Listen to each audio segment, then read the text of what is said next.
P Ranganathan, ഇതിലിപ്പോൾ താൻ available ആണ്, കളിക്കാൻ തയ്യാറാണെന്നുള്ള വിവരമൊക്കെ സഞ്ജു കേരള ക്രിക്കറ്റ് അസോസിയേഷനെ കൃത്യമായി അറിയിച്ചിട്ടുണ്ട്. അതാ ഇമെയിലിൽ അത് കൃത്യവുമാണ് താനും. പിന്നീട് എന്തുകൊണ്ടായിരിക്കും ഈ സഞ്ജുവിനെ തഴഞ്ഞതും? ഇപ്പോൾ ഈ ശ്രീ ശ്രീജിത്ത് അടക്കം നൽകുന്ന KCA പ്രസിഡന്റ് അടക്കം നൽകുന്ന വിശദീകരണത്തിൽ ഏതെല്ലാം തരത്തിലുള്ള പ്രശ്നങ്ങളാണ് നിലനിൽക്കുന്നത്? അല്ല, തുടക്കത്തിലെ തന്നെ അദ്ദേഹം ക്യാമ്പിൽ പങ്കെടുക്കില്ല എന്നുള്ള ഒരു മെയിൽ അയച്ചിട്ടുണ്ട്. അതിനുശേഷം ടീം സെലക്ഷന് കഴിഞ്ഞതിന് ശേഷമാണ് അദ്ദേഹം ഞാൻ മത്സരത്തിന് തയ്യാറാണെന്ന് പറയുന്നത്. അതുവരെ എന്തായിരുന്നു അദ്ദേഹം ചെയ്തിരുന്നത്?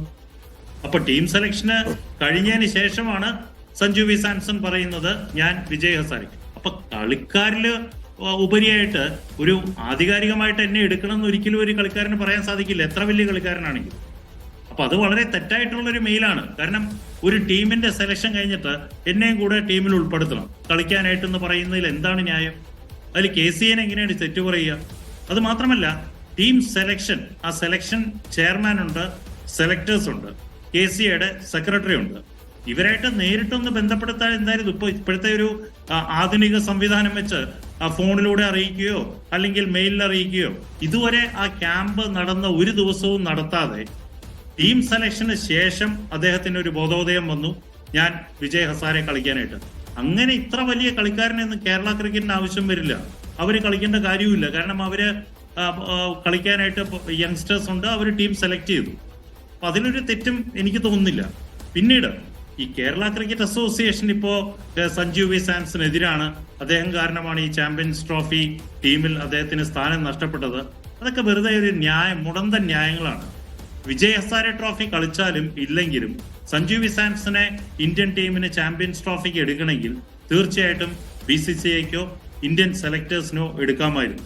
ഈ വിജയ് ഹസാരെ ട്രോഫി കളിച്ചതുകൊണ്ട് സഞ്ജു വി സാംസനെ എടുക്കണം എന്ന് ഒരിക്കലും പറയാൻ സാധിക്കില്ല. ശ്രീ പി രംഗനാഥൻ, സഞ്ജു സാംസന് ഒരു പക്ഷേ പറഞ്ഞതുപോലെ വിജയ് ഹസാരെ ട്രോഫി മാത്രമായിരിക്കില്ല ഒരു പക്ഷെ അതിന്റെ മാനദണ്ഡമായി എടുത്തിട്ടുണ്ടാകുക. പക്ഷേ അപ്പോഴും ഓർക്കേണ്ട ഒരു കാര്യം, സഞ്ജു സാംസണാണ് ഇന്ത്യക്ക് വേണ്ടി 2 സെഞ്ചുറി അടിച്ചു നിൽക്കുന്ന സമയത്താണ്, T20 അടിച്ചു നിൽക്കുന്ന സമയത്താണ് അദ്ദേഹം ഞാൻ കളിക്കാനുണ്ട് എന്ന് പറഞ്ഞൊരു റിക്വസ്റ്റ് എന്ന രീതിയിൽ അല്ലെങ്കിൽ വിശദീകരണം എന്ന രീതിയിൽ അദ്ദേഹം പറയുന്നത്. ഞാൻ കളിക്കാൻ തയ്യാറാണ് എന്നുള്ള പറയുമ്പോൾ കേരളമാണെങ്കിൽ നിരന്തരം തോറ്റുകൊണ്ടിരിക്കുകയാണ്. വിജയ് ഹസാരിയുടെ തുടക്കം നമുക്കറിയാമല്ലോ, ബറോഡയ്ക്കെതിരെ നമ്മൾ തോറ്റില്ലേ?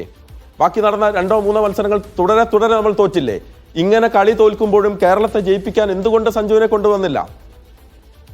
ഞാനൊരു ഉദാഹരണം പറയാം. ഇഷാൻ കിഷൻ എന്നുള്ള വിക്കറ്റ് കീപ്പർ, അദ്ദേഹത്തിന് എന്തുകൊണ്ടാണ് ഇന്ത്യൻ ടീമിൽ എടുക്കാത്തത്? അദ്ദേഹം പെർഫോം ചെയ്തൊരു പ്ലെയർ, അദ്ദേഹത്തിനെതിരെ ഡിസിപ്ലിനറി ആക്ഷൻ വന്നു. എന്തുകൊണ്ടാണ്? ആഭ്യന്തര ക്രിക്കറ്റിൽ നിന്ന് കളിച്ചാൽ മാത്രമേ അദ്ദേഹത്തിന് ടീമിൽ എടുക്കുകയുള്ളൂ. ഇപ്പോ വിജയ് ഹസാരെ കളിച്ചു, 2 സെഞ്ചുറി അടക്കം ധാരാളം റൺസുകൾ അദ്ദേഹം ജാർഖണ്ഡിന് വേണ്ടി നേടിയിട്ടുണ്ട്. എന്തുകൊണ്ടാണ് ഇപ്പോഴും പരിഗണിക്കാത്തത്? അത് ഡിസിപ്ലിന്റെ ഭാഗമാണ്. അപ്പൊ ഇഷാൻ കിഷൻ ഒരു മോശപ്പെട്ട താരം ഞാൻ പറയില്ല, സഞ്ജു വി സാംസൺ മോശപ്പെട്ട താരം ഞാൻ പറയില്ല. പക്ഷേ ഡിസിപ്ലിൻ എന്നുള്ളത് ഒരു കളിക്കാരന് ആവശ്യമാണ്. എന്നാൽ മാത്രമേ ഒരു ബിൽഡ് ചെയ്യാൻ സാധിക്കുകയുള്ളൂ. അല്ലെങ്കിൽ ഇതൊക്കെ കണ്ട് ധാരാളം കുട്ടികൾ വളർന്നു വരുന്നുണ്ട്. നേരത്തെ ശ്രീജിത്ത് പറയുന്നത് ഞാൻ കേട്ടു. കാരണം ഒരു വിധത്തിലും ഒരു റോൾ മോഡലായിട്ട് ഇരിക്കുന്ന ഒരു താരം ഇങ്ങനെ ബിഹേവ് ചെയ്യാൻ പാടില്ല.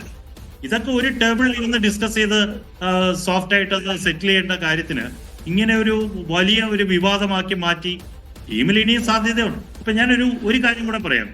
T20 ടീമിൽ ഇംഗ്ലണ്ടിനെതിരെ അദ്ദേഹത്തിന് സെലക്ഷൻ കിട്ടിയിട്ടുണ്ട്. അദ്ദേഹം കളിക്കട്ടെ, അദ്ദേഹം പെർഫോം ചെയ്യട്ടെ. തീർച്ചയായിട്ടും അടുത്ത സ്റ്റേജിലോട്ട് അദ്ദേഹത്തിന് ഓട്ടോമാറ്റിക്കായിട്ട് കൺസിഡർ ചെയ്യും. ഇപ്പൊ കേരള ക്രിക്കറ്റ് കളിച്ചതുകൊണ്ട് മാത്രമാണ് ഈ ലെവലൊക്കെ എത്തിയത്.